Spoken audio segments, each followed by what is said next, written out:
बड़े ईदन में मारूफ दरगाह हजरत पीर जम्मन शाह सरकार का 105वां उर्स मुबारक मेला धूमधाम से शुरू हो चुका है। उर्स मुबारक का बाकायदा इफ्तिताह दरगाह जम्मन शाह सरकार के गद्दी नशीन इंटरनेशनल मशाइख कौंसिल के मरकजी रहनुमा पीर रुकनुद्दीन कुरैशी हाशमी पीर जुम्मन शाह पीर सैफुर रहमान हस्बानी ने सैकड़ों मुरीदैन के साथ दरगाह पर चादर चढ़ाकर किया।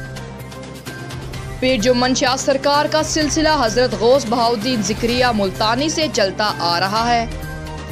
आप मुल्तान से सिंध तशरीफ लाए और आपके फैज से मुतासिर होकर हजारों हिंदुओं ने इस्लाम कबूल किया।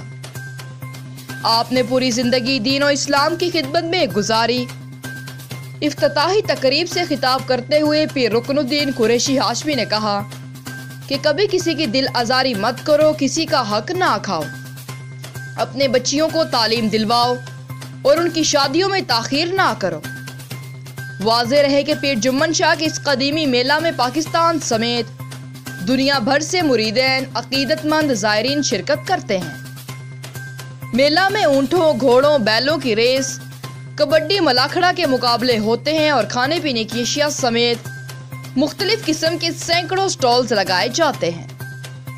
दर्जनों झूले, सर्कस, मौत का कुआं और करतब के शो मुनाकिद होते हैं और ये मेला एक हफ्ता जारी रहता है। रिपोर्ट शाहिद हारून, शहर-ओ-फेरोज।